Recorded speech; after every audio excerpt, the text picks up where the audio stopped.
Hey, ladies and gentlemen, happy Sunday. Sorry, I'm appearing a little bit late tonight. I got a very interesting topic, and I'll be honest, I was like, oh, where's my mind? I'm supposed to be doing something tonight.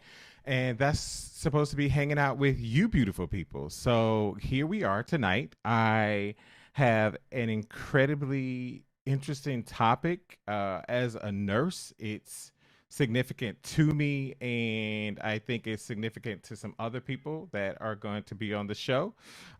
So tonight we're having a conversation about a silent killer. And I know we have so many things that are really problematic in our community. But one of those things is becoming more and more evident. You'd be surprised, it's crazy. The number of male homicides, the number of male suicides is completely going through the roof. And so we're going to be talking about it from a psychological standpoint, from a physical standpoint, from a soul, mind, body, soul standpoint. So some more people are going to be joining on, and we're going to go back to, the promo because I like the promo. All right.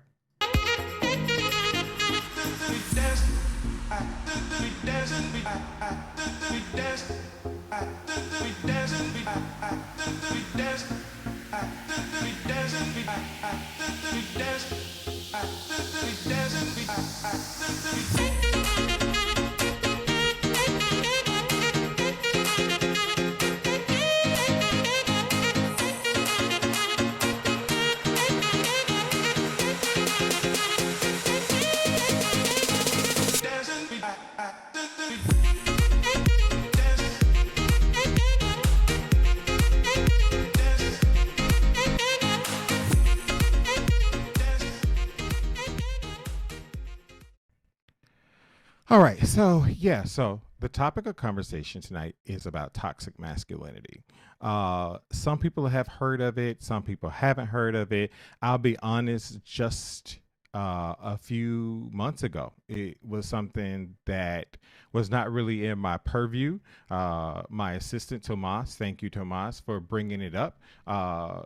That toxic masculinity is problematic and how that makes people feel. And it's just way too much. I think in some ways it's just growing. Like it isn't growing, it isn't going down. I mean, I'm sorry, it's not going down, it's not going away. So tonight I'm joined by people you've already know, my mentee, Jacques Roberts, ATN. He is a teacher, and he is not just my mentee, but he's also teaching me a lot since the years that we've known each other. So he's coming on the show, and we're also having Blake Smith, who has already been on the show also in the past, because I think that he represents American Association of Men in Nursing, and that's an organization and an association that supports men and encourages, us to be healthy. And hey, why not have everybody a seat at the table? Please join in. Let me know that you're here. I'm logging on right now. Sorry about all of that. But yeah, we're going to bring everybody in. I'm going to turn this off. Sorry, I didn't set up everything. Hey guys, thank you so much for bearing with my lateness today. Hey, that's all right, No man. problem. Hey, it's still 7:48 from where I'm at. So in my respect, you're early. So Right, exactly. And we're all gonna fall back today. So everything is gonna work out. Yes, Yeah. I appreciate the love. Chris, hey, Lisa, hey.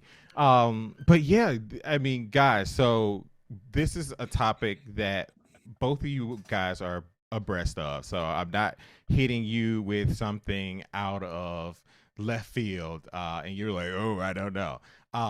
So Blake, you introduce yourself and tell people about yourself. What do you represent?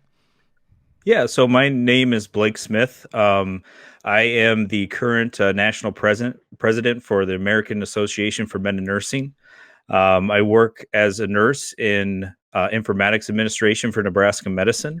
And I've just recently moved away from the bedside for about 8 months ago. So, and moving through this, I was a coach in athletics for the college level and high school level prior to becoming a nurse. So, developing young men and this topic coming up, it's something that I have a very soft spot in my heart because I believe that it's men who have to be aware of this and lead the change of where we're going in the 21st century of what it means to be a man, especially in the current climate.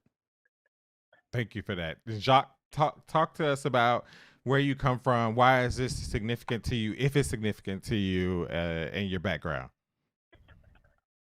Well, I am a teacher. I've been teaching for the past 5 years, and my experience in the classroom has let me see that a lot of my students really struggle with being vulnerable and really coming in with the right mindset to learn because of toxic masculinity, and they're afraid of being weak, of being vulnerable, and that in a way sometimes it hurts them in terms of their learning, and it hurts them in terms of like really being solid, good, for lack of better words, good people. Like they're afraid of the soft skills that they have to learn, that we all use, you know, in society. They're afraid of that because they don't want to seem weak.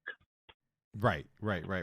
So, I mean, guys, let's just put it all out on the table and be very open and honest. Some people are like, oh, I look gay if I'm this way, and I show that I have feelings, or I really have to be strong, and I have to like hold everything in.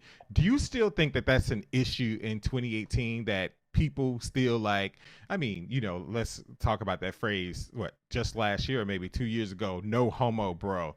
Because I Mm. remember it being very, I, I didn't really like it, but I just was like, no homo. Like, really? You gotta like let people know.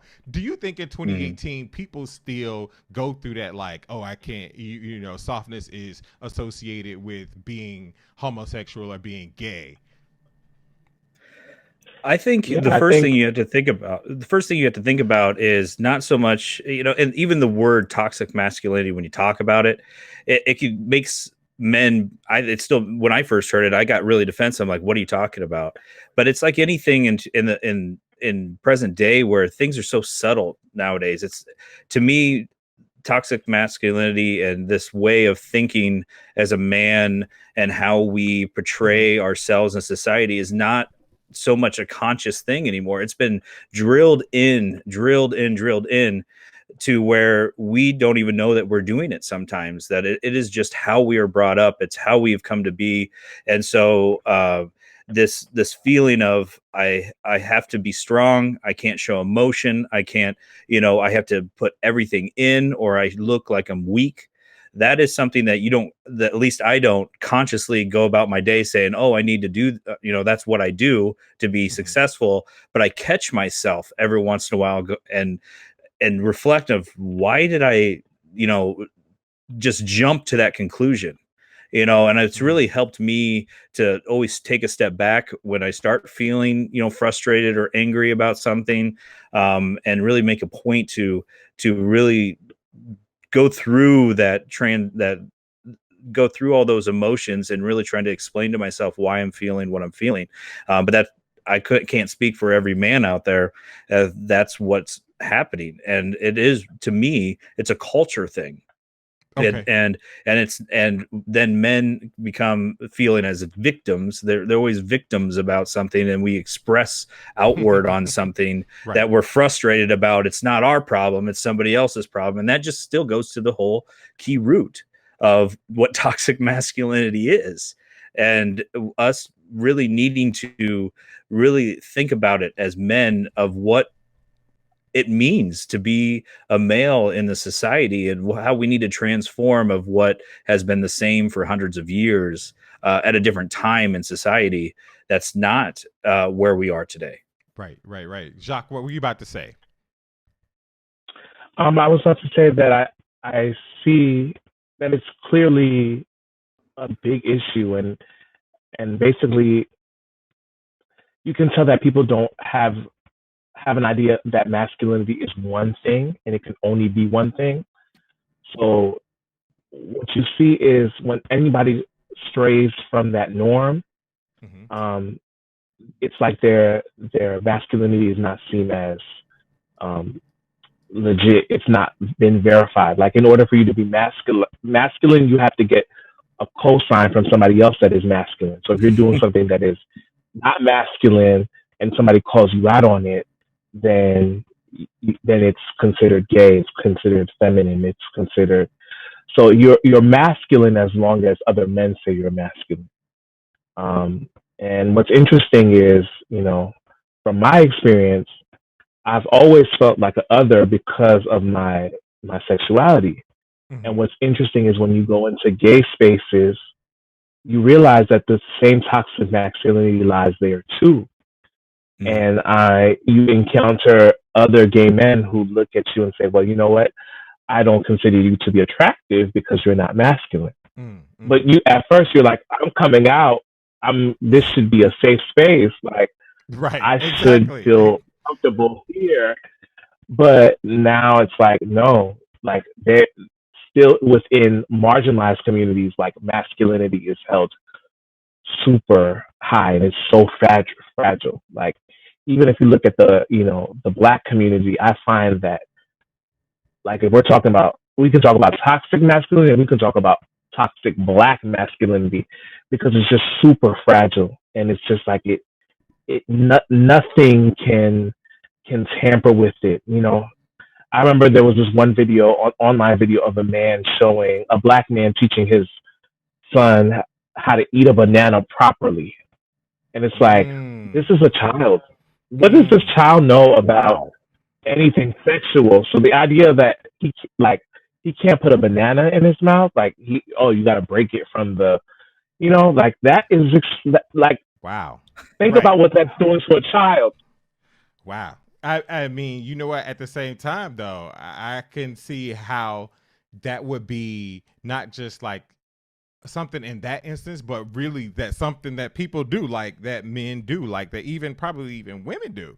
Um, to their boy child, you can't look like you are, for whatever reason, look like you're performing fellatio on a banana, and that Mm, looks gay and sexualizing that. So it's a lot of different levels to that. Like you said, like in gay spaces, I think I don't know, that straight people would be, or heterosexual identified folks who don't be in gay spaces regularly would recognize that is so pervasive that it's even a part of gay spaces, like, oh, he's a butch queen. Oh, or like, oh, I'm more masculine than you, and that makes, or you're less masculine, that makes you less attractive. So Blake, that now that you are, because you're a part of this conversation, what do you think about how pervasive it is as a leader for an organization that represents, I mean, at the end of the day, like 10% of 3.6 million RNs are men. mm. And so that's a pretty decent number for a profession that's female dominated. And it definitely has implications for male nurses, not just as caregivers, but those interested in being nurses. Yeah, I mean, it's definitely at the top of something that we're very big advocates for, and it's on our radar because it does truly impact just the workforce in regards to nursing because of this. You can call them stereotypes, you can call it whatever, culture. It's what society means as men. When you grow up, you go to your guidance counselor, nursing is not even on the list. Right. And it Right. wasn't Oh even for yes. me. It Right. wasn't for me. I was a strength conditioning coach. I was going to be a physical therapist. And it didn't take until I was around, 25, 26, when I've done some maturing of my own to really dig in and understand what a nurse truly is and what we try to portray to those out there, and getting the awareness to society is that nursing is a skill set just like any other profession. We all have the capacity to be empathetic, to care, and how you deliver that is so diverse, just as how diverse it is to receive empathy and caring and caregiving. And that's why we always advocate that to truly care for a complex society, you need a complex Mm. workforce to be able to deliver all the needs of those complex individuals. And that's why we need more men in nursing, because we show empathy in a unique way. We are able to communicate with men and to participate in their healthcare, because they identify with us. And I've had so many men open up to me who wouldn't open up to my amazing female colleagues Mm-hmm. who are just amazing nurses, but there was some sort of barrier there to where they just couldn't get the information out of them that they needed, and it just continues to solidify the fact that we need a more diverse workforce to reflect our population, because we're not taking care of 50% of our population. That is leading to worse health outcomes, and because they're not utilizing healthcare the way they should be or the way they can be. Right.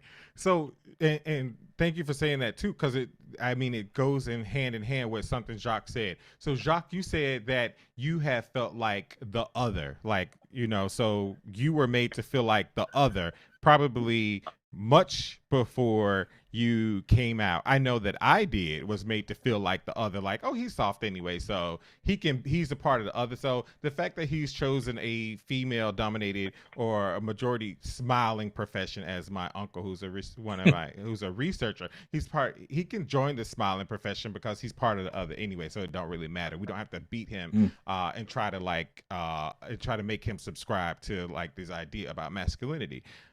Jacques, do you feel like that other, like being put in that other, like maybe at a younger age, made you also choose like your profession, or made you feel like any kind of way in terms of like relationships? I don't know, but I think it would be interesting to do research on that topic in terms of I know a lot of gay men who are in nursing, and Mm, I know a lot of gay men who are in teaching. So I wonder what the connection could be between, our who we are and pieces of who we are and the professions we choose. A lot of people who are friends with me would say that I'm naturally a nurturing person. I mm-hmm, have a lot of patience, and I think those skill sets align really well with teaching. So I don't know. I think it would be very interesting. And when I think about myself, I what's interesting is I kind of came out and chose teaching around the same time. mm-hmm, So I think in many ways I always was. I think I always wanted to help people, but I didn't know in what capacity I wanted to help people.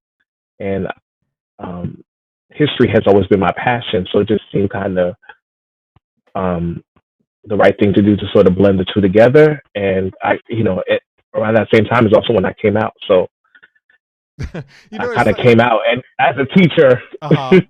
It's so interesting, that you say that. I think back, like, on, I grew up in the South, and I don't want to make any points about that, but I always remember the history teacher was also the coach of the basketball He's team, yeah. It and was you the call him, stereotypical. oh, Coach Beverly, like in the classroom, like. What? So he had to be masculine, and he had to, like, demonstrate his wife. But Mr. Bell, and call it out names. Mr. Bell was just automatically assumed to be gay, just automatically. He was the math teacher. It was just the thing, and I find that sometimes, or I feel like myself sometimes, or that in the past, sometimes I've acted more feminine just so people don't feel threatened. So they're not like, oh, there's this big black man being my nurse. It's just like, oh, he's a soft black man being my nurse. So that's okay. Because there's nothing sexual about that. Does Mm-hmm. that make sense? Or am I like in my own head crazy? Or am I No, my own head crazy? No, I think it goes I can. to Go ahead, Jacques. even the definition of. So I looked around, and I was always exploring what's a definition of toxic masculinity, because and the term that's used, and the one that I found that I really kind of felt was the most accurate was from the Goodman Project, Mm-hmm. and it describes toxic masculinity as a narrow and repressive description of manhood, designating manhood as defined by violence, sex, status, and aggression, where Mm. its strength is everything and emotions are a weakness.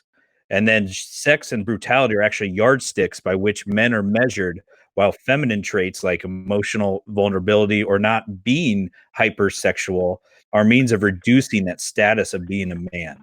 And I think that really goes to the root of the culture.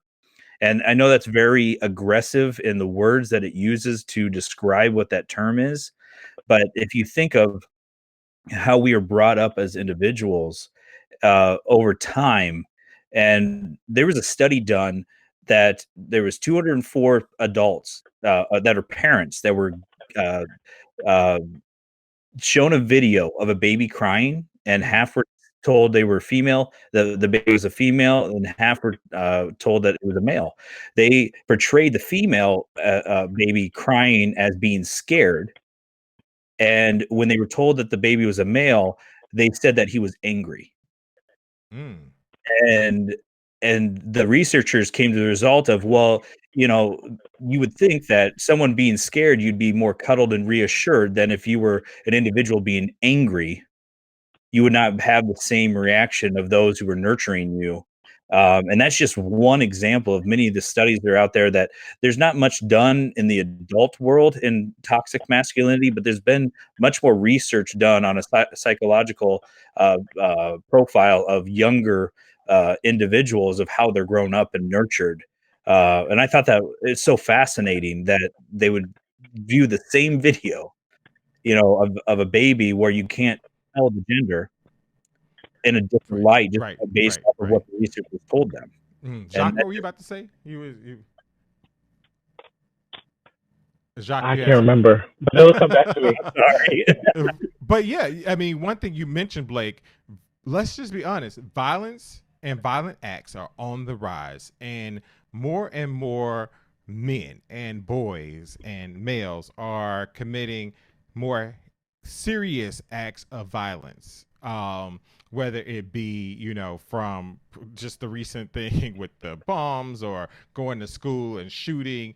And it's I mean, I would say it's almost an epidemic. It's just becoming Mhm. a thing that is like, hey, you know what happened? Like, we see it on the news, I feel like every week. Like, I mean, what do you think, Blake? Like, it's a problem. I mean, and I know, Jacques, you see it as a high school teacher, I'm sure.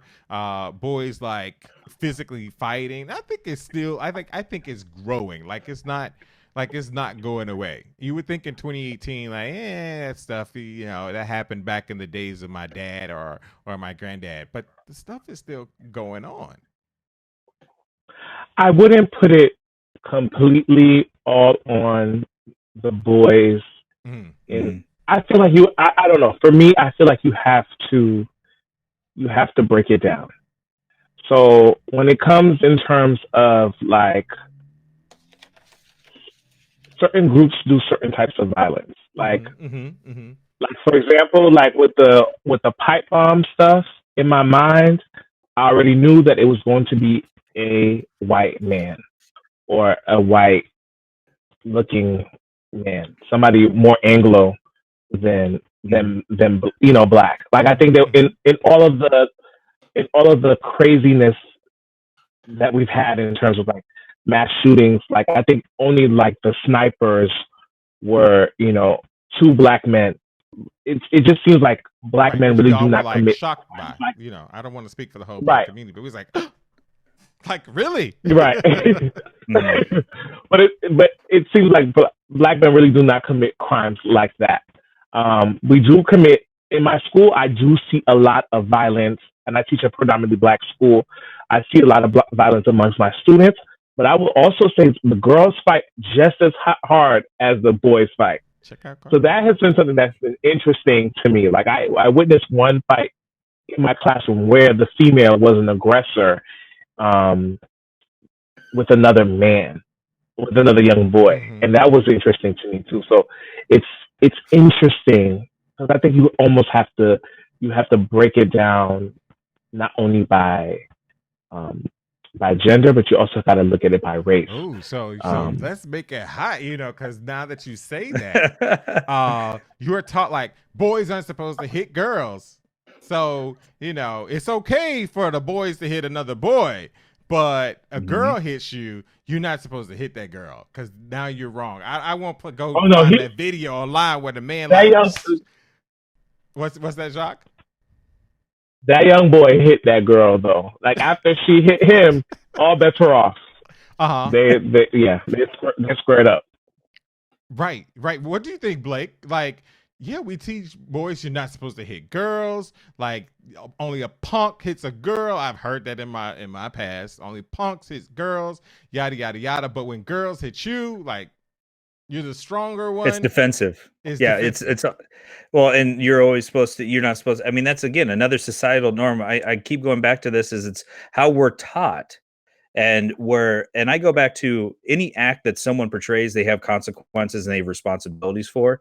And we need to understand that as well. But when you see, and there's always, and you see difference of ways that certain races, as you say, Jacques, that we express anger as men, where you see violence of equal, but at the same time, every time you see a shooter of these mass shooters or bombs or some sort of national attention school shooting, it's always a white male, and I think.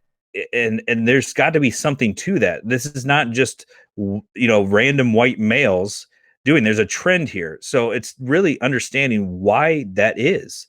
And we need to go further. But obviously, they need to come, each of those individuals need to come to justice for what they've done.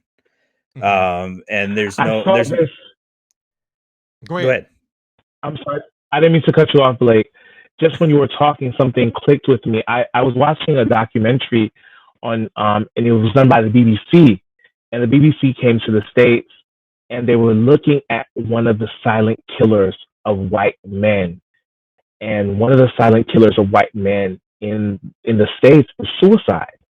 And a Mm, lot of places, white men are choosing suicide to take their life. And I think that is something that people were not paying attention to. And it took, of course, um, an outside press, foreign press to come and highlight that and be honest about that. But a lot of white men are committing suicide. And when I was looking at the documentary, a lot of them said that the reasons why they were committing suicide was they felt like they were no longer, you know, I can't, I feel like I can no longer express myself because, I'm afraid that I won't be politically correct. I can't, I'm not, I feel like I'm not being able to support my family the way that I used to, like having a hard time sort of shifting with the way that society's shifting. Like we no longer live in a society where you can work with your hands the way that you used to be. So if you were a logger in North Dakota or South Dakota, you can no longer do that anymore, and it sort of like strips away their masculinity. And now all of a sudden, it's like I got to end it all. yeah, exactly. And you're going right where exactly where I was going with this is it really from white men and how they're raised and I can't speak for other backgrounds and other ways other individuals have been raised, but it's a social isolism. You're isolated the way you grow up. And I always say the journey to manhood, boys are encouraged to be competitive, focus on external success, rely on intellect, withstand physical pain, repress vulnerable emotions. And if they don't do that, if those rules are violated, they're teased, they're shamed, they're ridiculed. And it really starts to put them in this isolated area to where, and it even includes to, boys are taught from day one with their emotional expression to not have that connectionism, and having connection with their emotions. And they're taught, over time, that that's weak to have that, not to have empathy, don't have racial acuity, don't have those relationships, because it's not masculine. It's, you need to be tough, you need to always show some sort of physical dominance or emotional dominance over someone to have status in society. And when those things are stripped away, or that you have no means to have that hierarchy anymore, such Mhm. as you discuss, whether it be in the trades, or where they don't have the educational background or the skill set anymore, and those things are stripped from them, then they feel so isolated that, instead of internalizing it, as they've found in studies in females, where they just feel bad, it's like, it's my fault, and they internalize it, and I must just be a bad person, and the depression comes in that realm. Men lash out, Mhm. and it's your fault, I'm the victim, I'm an angry victim. And many times they've shown that it's led to in individuals who've joined the alt-right, and all those that it's this victimism, it's this, Mhm. you are coming at me, why dare you come at me? And it's based off of how these individuals have been raised all their life, and to suppress emotion and suppress any means to reflect on emotions. And it's very sad in that regards of how people get to where they Right. get There's to something to commit those acts. something you said, Blake. Like, if I just want to, toxic masculinity put Donald Trump in office. Yeah. The Yeah. recognition Hello, Yeah. that even hello. females can't even accept or understand or even comprehend a woman being physically and emotionally dominant. So when it comes Mhm. down to a man versus a woman, for both men and women, it's like we go for our president. POTUS is the man Mhm. by default. He'll And you know he what? said he will fix everything. He will fix everything. He will be the one to be the winner of everything. And as you see him, and you're gonna start seeing where I voted, but and everybody go vote on Tuesday. Whatever Yes. whatever side you want to go vote on. That's not. I'm not here to tell you one way or the other. But what you're seeing is that it's that victimism, even Mm-hmm. though we know, and that of things that maybe he has done, or he at least said he has done to others behind closed doors, are of those sexual nature, of masculine dominating, of always having to have some sort of dominance over someone. And the quietness among the other leaders of our country right now just shows the enabling of that culture. Right. And that's what This scares is me the as a young white man, because that does not represent what I stand for, and many of my generation stands for. And it's up to us as men to start leading this and showing others of Mm. what true masculinity is, and not one from the past. What were we about to say, Jacques? this is the last this is the last stand for, like, you know, older white gay men, and they got their president in office, and I don't know, and the way he has led in terms of his rhetoric, I don't think it's almost like they've been exposed. And I like what you said, Wesley, in terms of like toxic masculinity is what got us here. And Right. I'm sorry, I'm a social studies teacher, so I can't help but break it down in terms of race. Toxic white masculinity is the reason why Donald Trump is in office. You know that because the reason why I thought about that because I try not to like get like all that stuff get in my head is I just remember Donald Trump with the Kavanaugh and his statement in playing on like he and rather than saying what maybe we should really reinvestigate this. He said, I think not Donald Kavanaugh, but Kavanaugh, Justice Kavanaugh, not being put into office is a representation that he played on mothers' feelings that Yes. you're going to be calling home, mom, I got a great job. Oh, mom, I landed the job of my dreams. Mom, I have a great apartment. And they're going to be like, mom, I lost my job because a girl made a statement that's not true. And now I'm losing my job and losing everything. But if you look at it, it's somebody has to take the blame. Yep. Like if you look at a lot of communities, we have the ability to self reflect and say, you know what, as a community, we need to do better in this area. But when you are at the top of the totem pole, The top.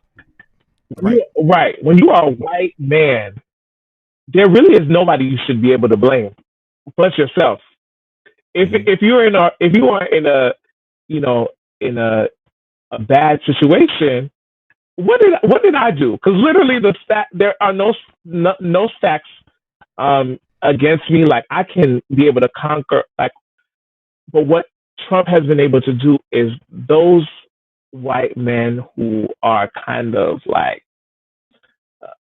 who kind of don't have a lot going for them. Who maybe they could have benefited from going to college, or maybe they could have you know benefited from going outside their community, meeting different people. Instead, they kind of stayed within that bubble, and they isolated themselves, and he kind of spoke to their isolation. Right. Yeah, and he spoke to their fears. He spoke to their fears. That's what he did. Right. Exactly. And one of the things you brought up, Blake, and I think that one of the things I appreciate most about having you on the show in the past is understanding like that there are things outside of, all of us. And that this is for me a show why I do this, a show about transformation. Because when we talk about stuff and we realize that it's present, then we can heal from it. Like we were talking about, Blake, I don't know if you remember, we were talking about the Me Too movement. And Blake said, I'm not going to sit here and say that me as a white man should feel victimized by women because they now choose to come out and speak about it. And, sometimes we can get so caught up in that and like forget like there are all these like dynamics that we recognize that are subconsciously happen as a culture in our communities, whether we be black, whether we be white, whether we be man, we be women. It's continue to be supported, and if we don't like remember that it's a part, like it's a dynamic, then we can get caught up in that so easily. Melania Trump, and she's a victim. So I mean, I think we all need to realize. Go ahead. I think we all need to realize that we're all a bit problematic. Like we all have some problematic tendencies, and you have to be real with yourself and say, like with the whole Me Too movement, that was a movement really for women standing up against abuses and some men as well. But as a person who thankfully hasn't experienced abuse, I can't fathom or understand exactly what people in that community have gone through. So sometimes you just have to say, I can't speak on this, or maybe I've spoken on it in the past, but what I've learned so far has enlightened me. So sometimes I think in order for you to be an ally, sometimes you got to take a step back and just realize, you know what, I don't even know what to say. Yeah, and to me, and I've been in this position, being a white male in society and a lot of things other than my profession, as the only feeling that I can see myself being in a minority, which is not even on the same scale or even the same realm of other parts of society being an underrepresented group or a group that is not as privileged as myself. But my job, and I feel that I have a role in one, having some self-reflection and understanding first, that I do have a privilege, and not to be shamed by it, but also what can I do to help others get to that point and learn and lead by support, but not go out there and start, going on talk shows saying we need to do stuff for, black on black violence, and I'm going to be the leader of it. That's not my role. My role is to support of the awareness and say, yes, this is an issue. What do you need me to do? What would you like me to do? And be there and as someone of support, and know and let those who are fighting that fight that you are there, and whatever role they need you to fill that they come up with, that's Mhm. the role that you fill. And but you don't stay silent, because that is an enablement. You enable the current behavior if you do that, but you don't also go the other pendulum swing and start going out there and saying that you're going to cure it when I'm not in the position to cure it. Right. I mean, it's so sad to me, and it hurts my heart in so many ways, and all these things that are going on in our society. But the one thing I can do is in this way of toxic masculinity of white males, I can be out front and showing that you are not that toxic masculinity is not, and the way that's being portrayed in some of our leaders is not what some white men are out here who lead show and represent. And Right. that's one that I do feel that I can step out on. Right. Well, Andrew says And I emotions. agree with. Okay, go ahead. Sorry, Jacques. I was going to say I agree with what Blake is saying 100%. I think in one way that we can combat toxic masculinity is if we sort of realize what's going on in the spaces that we're in. Recently, um, we were having a town hall meeting with my ninth grade students, and they gave, there's a young boy, he's like 14, he's like Mr. Freshman, he happens to be, a little bit more feminine. And I saw one of my students scream at him and said, they need to get this, F word, and I mean, by saying the F word, I mean, the Mhm. expletive for gay men. Mm-hmm, mm-hmm. We need to get this F word off the stage, and he was being very violent and aggressive. And he was like, I just want to punch him in the face. I just want to beat him up. And I said to him, I said, Edward, why do you want to do that? And he said, I want to do that because, you know, he shouldn't be acting like this. We're men. We're supposed to. And I said, Edward, like that, he is allowed to be whoever he wants to be. You know, I'm, but and he was like, well, he's gay. I was like, I'm gay. So do you want to punch me? And he was like, maybe. I was like, okay. And 2 minutes later, Edward's asking me, oh, so you're gay. Do you have a boyfriend? Do you live with your boyfriend? Because Mm. naturally kids are just curious and they just want to know. And it's like, it, and you can clearly see in that instance that like toxic masculinity, there's just some curiosity there. Like he wanted to learn. Like, oh my gosh, I found out my teacher's gay. Like, what is what do gay people do? But it's like masculinity automatically wants to sort of trample on curiosity sometimes. Mm-hmm, But mm-hmm. I say that also say that you have to sort of be in your space. You have to sort of be that person who's sort of like pulling people away from the toxicity. Mm-hmm. You have to sort of like take them away from that. Right. One thing Andrew said on YouTube, he said emotions are definitely not a weakness, and it Mhm. is it isn't a weakness, but the need to continue to show like that the emotion that I do have is anger is like the bigger I think issue, right? Um, Mhm. because the being angry, that emotional domination, like I gotta dominate you, like Jacques in that particular instance, your guy needed to show that he was emotionally dominant, and physically dominant, and he couldn't say, you know what, I don't understand, or I'm not around gay people, or and you're my gay classmate, and I'm kind of curious because what I've been taught is all against what you are or what I think that you are, and I need to understand that better. You get what I'm saying? Does that make Mhm. sense? Mhm. Yes, and it's what makes me laugh is like I find like teenagers are naturally counterculture.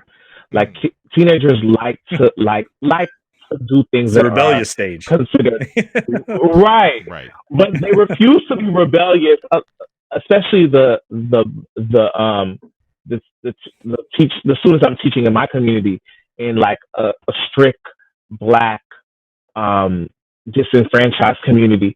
They refuse to be rebellious in in in terms of how they view masculinity. Mm. It's like it Mhm. can only be that one way.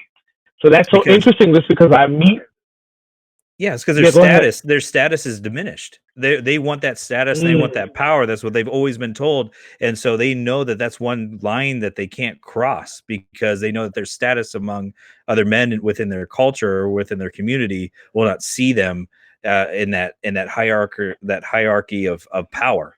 And that's one thing that men will not give up because that's what they've been taught their entire lives. Mm-hmm. Mm-hmm. Mm. So he also says boys being boys to an extent, and I'm not sure where in the show he put that comment. Boys being boys to an extent. Like, when do we start combating that, or how do we start? Blake, you're a leader, and hey, Vic, Sonny, how are you doing? Uh, Blake, as a leader, like, what do we start doing to make that a rare part of, a part of what we say? Boy, he's just a boy, he's just being a boy. I mean, I remember, when I was a kid, oh, he's just being a boy, let him go, girl, leave him alone. Yeah, He's, what do but you it's think? I think that phrase right there really speaks to the multidimensional aspects of how men portray themselves to others, such as women and dominating in the toxic masculinity world, but also in terms of health. Suicide rates, when rate reports come out and you see it Mm, skyrocketing in men. Oh, boys will be boys. They're risk takers. right, It's risk just what it takers. is. Anything that has to do with men's health, you hear, oh, boys will be boys. But what our society has really done such a great job within women's health is really understanding and always pushing the envelopes of women's health and making sure that the females in our society always have the support of their health. And that's not saying that, oh, we're the victims again. We as men play a huge role on whether people pay attention to our health or not.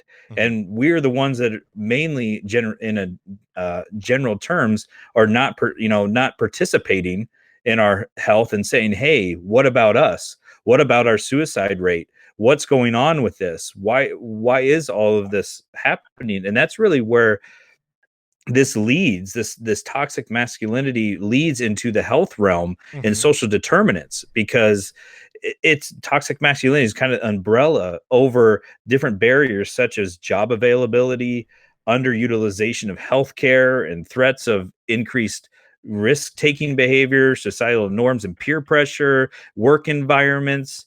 It's crazy. I mean, there's a result of a study. I wrote this down, is that in 2010, 3.14 million men compared to 1.72 million women in 2010 died from causes linked to excess of alcohol use. Mm. But Right, yet those numbers come out and everybody says boys will be boys. They just tend to drink alcohol more. right, Well, and why are drive, get they? behind They're socially cars. isolated Mm-hmm. because it's toxic masculinity, and they don't know how to share their frustrations and their emotions until it gets to a point where they either act out on themselves Mm-hmm. and suicide happens, and men are very efficient at suicide, or they lash out at somebody else and Right. it becomes violent. Right. And one of the things, I yeah, mean, that we, in just us even talking about it, I want to like go up to every man, no matter black, white, just like give a hug and be like, but that's not how we heal. That's not how we're No, gonna heal this. That's not how we're gonna fix this. no. Um, and Go ahead, Jock. I think I'm thinking of one other connection. I'm thinking about like in terms of the black gay community, and we're looking at black gay men, and we look at that at the numbers when it comes to HIV and Mhm. HIV infections. Like Mm-hmm. that is something that, you know, a lot a lot of that boys will be boys energy comes to. It's like boys will be boys. They're gonna be out here. They're gonna have risky Promiscuous. sex. Mm-hmm. Mm-hmm. They're gonna be promiscuous, and that is something that we need to have a conversation about as well. You know, Right. 'cause Right. there's Right. I Right. think there's a link there.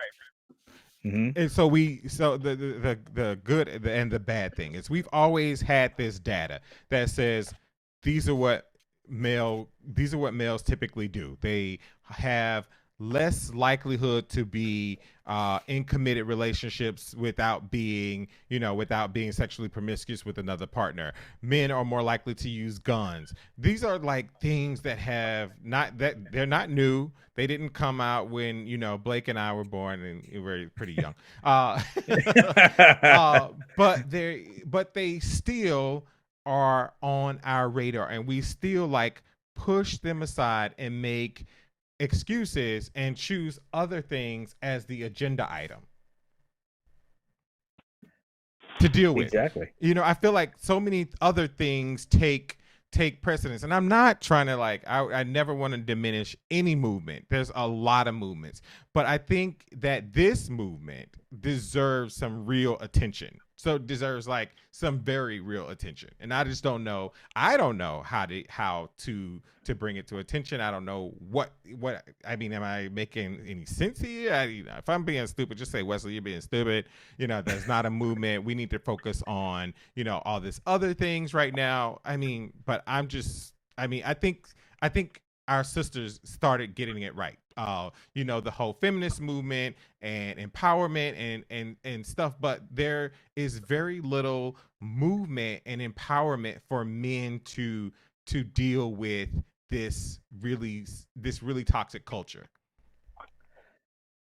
Yeah, I I think think I one mean thing that it should be a movement. I mean, in my but it's really there's several things because the first thing I think of as a white male is like I got to be very careful of anything I speak out on. Again, that goes right into my toxic and what I've been taught. Mm-hmm.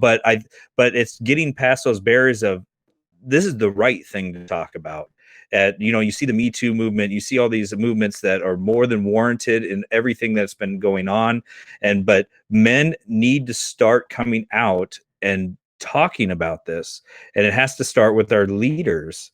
And if the leaders, or the right leaders, aren't in a leadership position, we need to get the right leaders there. And it doesn't matter on policy, it doesn't matter on what you look like. It's about character, it's about skill set, and then comes policy after that, because leaders in hard times need to be able to lead of Right. and be able to direct us as a country into a positive uh, area and realm and sightline than a toxic one. But I just think we as men need to talk about it. We need Mm-hmm. to come out. We need to not be afraid of it. And I think, it's going to take a generational switch too.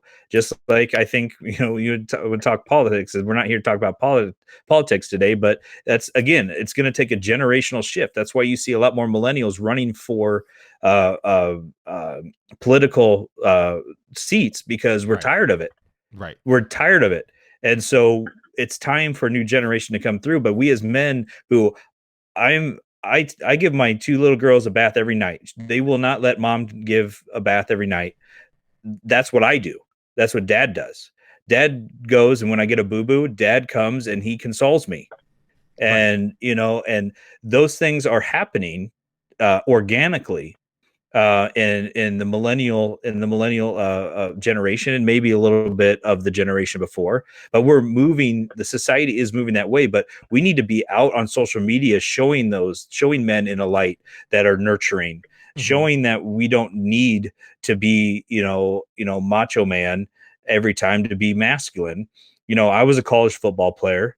I've had my fair share of concussions and didn't tell anybody about it. I've gone through all that toxic masculinity, but as I've grown, I've noticed, and I'm so thankful for the profession I'm in, because it's helped me grow as a person too, that you have to do self-reflection on a continuous basis and understanding your surroundings to truly be the best person you can be. And that's how you help others, is knowing yourself first. And so that's what we Exactly. can do. Exactly. That's what Right. we can do. Knowing yourself first is really a significant part of that. Derek says men also have ownership issues. Which Yeah, makes it hard for us to have these types of movements because we can't own that there's an actual issue within ourselves. they're blaming somebody else. So it's Yeah. easier for us to be the victim Hmm. as opposed to say, that's what it sounds like, right? Hmm. Hmm. Wesley, Yeah. you can hear me? Yep, I can hear you. Can you guys see me too? I think I'm Yeah, frozen. I your can, video froze up, yeah, you're but froze you're up, buddy, fine. but we can hear you. Okay, you can hear me. What I was gonna say was, when I went to Queens College, we had a support group for men on campus, for Black men on campus, and Mm-hmm. it was just called Men's Group, and men of all different walks, whether you were, you know, gay, straight, Christian, Muslim, as long as you were of the Black male experience, you could sit down and talk. And what was so interesting for me was I'm a pretty emotional person and pretty extroverted. Was you never knew what some of these men were going through. Mm-hmm. Mm-hmm. I would see them on campus and they looked completely different, but in that circle when we were all facing each other and talking, the veil was kind of taken down. Mm. And those were a couple of brave men. And what I what I'm thinking needs to happen is we need spaces where men can sort of come and talk, and it need it needs to be not seen as something feminine. Mm-hmm. You know, maybe do it with some beers, but it just men need to be able to come and talk Right. Right. and to be heard. Right. Andrew said, I completely agree that men are worried to show emotion and affection towards other men as well. I will be honest, like, even as a same gender loving man, it sometimes can be hard for me, especially when I'm meeting a new man or a new male to like extend like that same kind of familiarity as I would if Mhm. I knew that they were also same gender loving.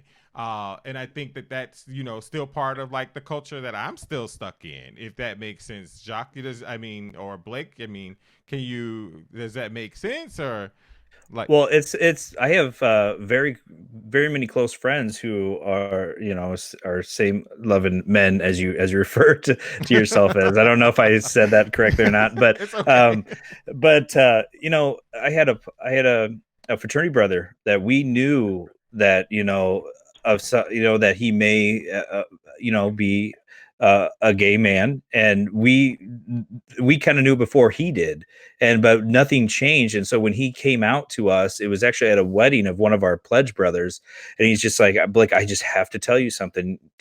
He was so nervous, and I knew exactly what he was going to say, but he says, Blake, I'm gay. And I go, well, that's great. Congratulations. I'm glad that I'm glad that I can tell you're relieved.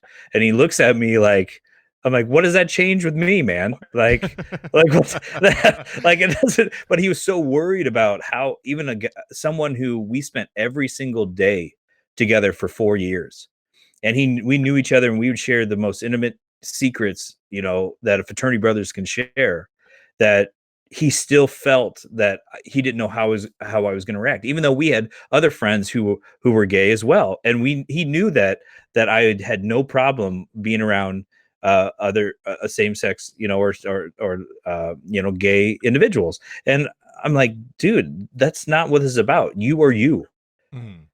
and that Right. doesn't change anything about what I think of you. Right. And then you could tell it just left him. And so, but when you talk about toxic masculinity, the thing that we have to be careful of, and I think of all movements, is you I we can't demonize every individual that's stuck in this man box, but we Right. need to hold Right. all of us to a higher standard of behavior. Right. So we Right. condemn the culture, but show compassion for the men and women that are trapped in it. Right. And that is the critical point, because people get defensive when they've been taught something their entire life, Mm.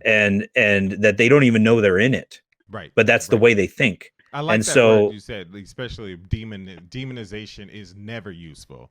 Right. I'm sorry for cutting you off. I just wanted that word to ring very true in everything that we do. That demonization is so is just as much a pervasive part of this and a deterrent for us really addressing the issue and really breaking that down. Because one says, I'm not worried about my masculinity at all. That's from another man, and I think that I want all brothers, like, I don't care what you look like, to say, you know what, my masculinity is not in question here, and I'm perfectly okay with, with showing everything. But I think, again, we got to focus on getting people to try to get in touch with themselves. mhm. And then he says I was meaning straight man to straight man. Yeah, straight man, straight man. Well, to me, it's like you always hear the man card. You want to talk? We were talking earlier about hierarchy and losing points and everything, or phrases that are always used, like "boys will be boys" or other stuff. It's like, hey, I'm taking your man card. Right, I don't know if you've exactly. heard that. I'm like, what does that even mean? I don't even know Right. what that means. But in the cases of masculinity, it means that you're showing too much emotion, the soft Mm-hmm. emotions, and there's different types of emotions when we talk about it. There's anger and anxiety and frustration. Those are the hard emotions that men are okay to show, but they're not okay to show the And that's soft emotions, which is loving, caring, empathy, vulnerability, even crying. I mean, that is an off limits thing. And I still struggle with that. And even though I know it's okay to cry whenever I feel like I need to cry, and I even cry when it's joyful sometimes, I Mm-hmm. love music. I go to concerts. There's nothing wrong with it, but I still have to fight myself to say it's okay to do so. And so I know it's present in me, but that doesn't mean I can't overcome it. Right. Jacques, you're about to say something? and the idea of somebody taking somebody's man card just shows you how fragile masculinity is. Like, so it's something that can Mm-hmm. be taken away Right. just because you cry or you're a little bit too emotional. Right. Wow, guys. I mean, we've been on for an hour. Oh God, I just realized we've been on an hour, and there's so much more that we can still talk about this. Mm-hmm. Still bring up, and like, I think, like, again, 2 weeks ago, when I had part two of Who's Loving Who, definitely check it out on YouTube. Um, I left females out at the table, but there are always things. There are commonly things that are not in our purview, and we can get in this no matter how much education we have. Is like, oh my God, I got a doctorate, I know everything. That there's still some stuff outside of that vision. Like, we can't have full 360 degrees, in that everybody needs to be at the table and Mm-hmm. bringing their voice, because that's the only way it's going to make sense. Because I'm sure that there's somebody watching this now, or watching this tonight, or watching this later, that's going to have a completely different argument, you know. Mm-hmm. And if we don't know what that full 360-degree picture is, then we can't really jump in. But we have to, like, do something. And I think that if I had a therapist for everybody, even ourselves as therapists, and ourselves as caregivers, it still probably wouldn't be enough. But Mm-hmm. I really appreciate you guys. I would love for you to, like, close, so we can, like, let people go on. Yeah.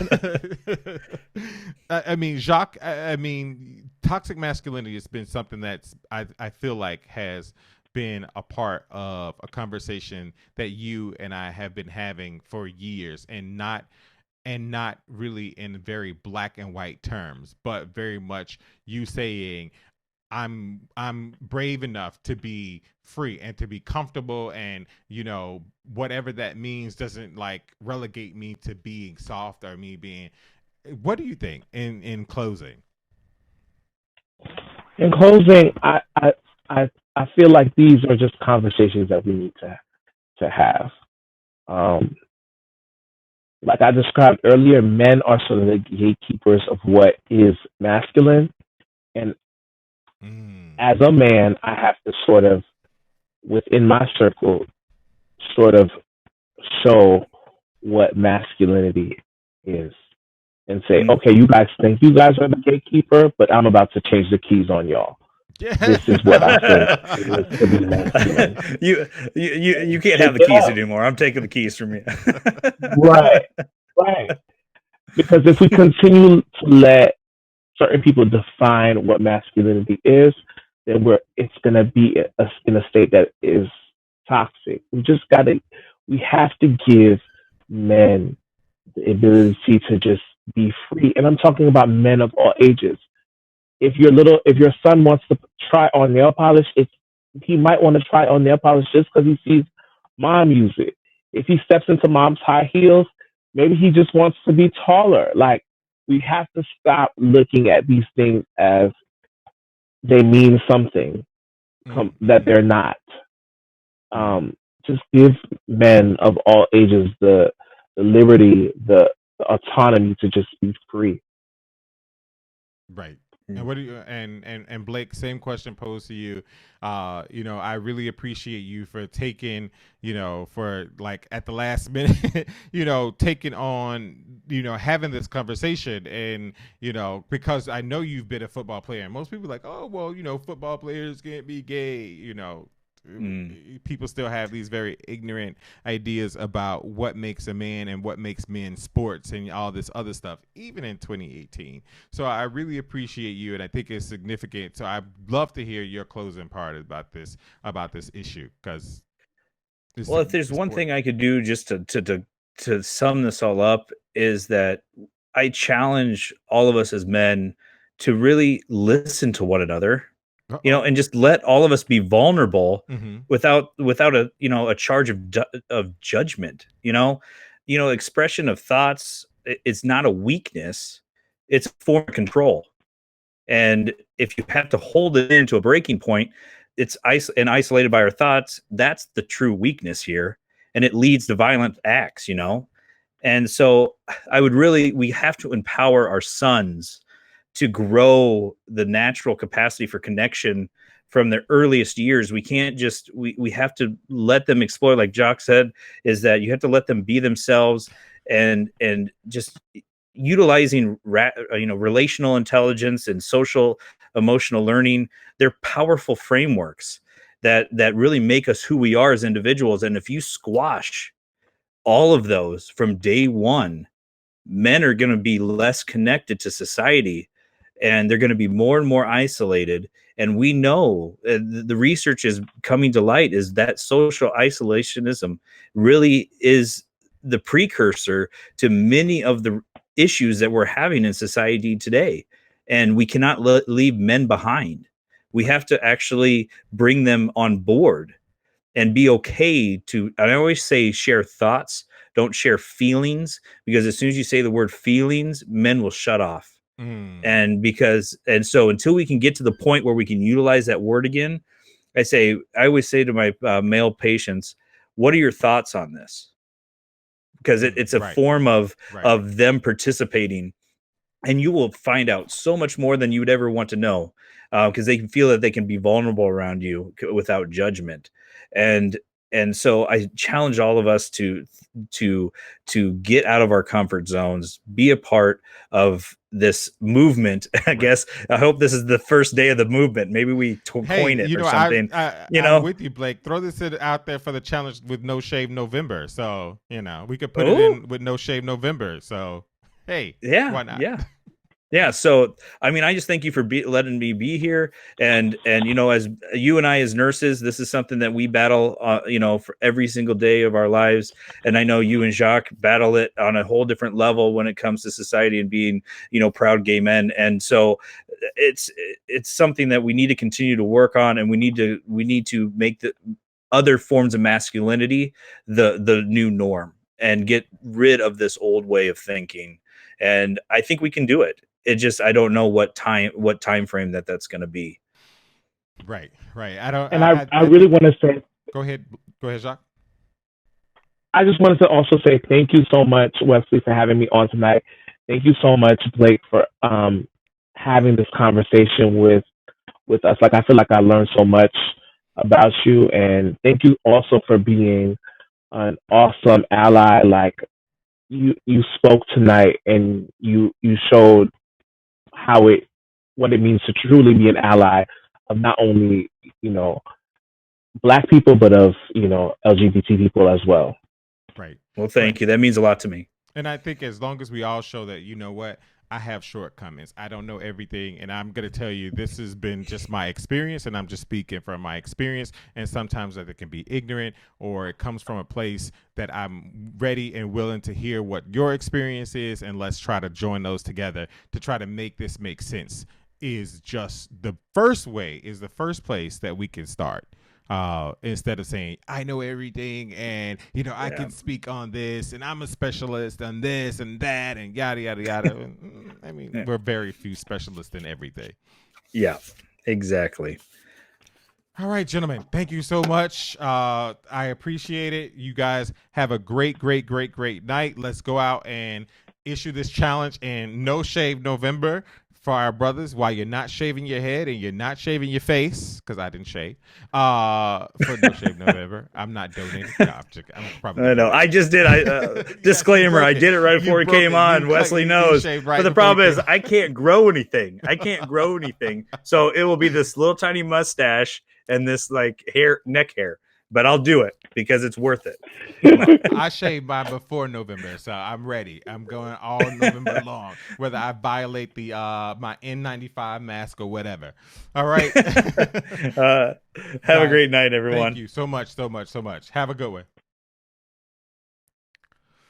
Oh Jesus, I'm so thank you all for holding on and hanging in there for an hour. This is a really important topic. It's really just so pervasive, and it's so much bigger than us. The three of us sitting on having this conversation. Men, whether you're watching, actually, my demographic shows that more men watch the show than females. So thank you to the over 30,000, or 30,000, 40,000 people that have viewed my show. I really appreciate you. You go out, have an amazing week. I won't be on next week because I'll be in Kenya. All right, have a great one, and I love you. That's it.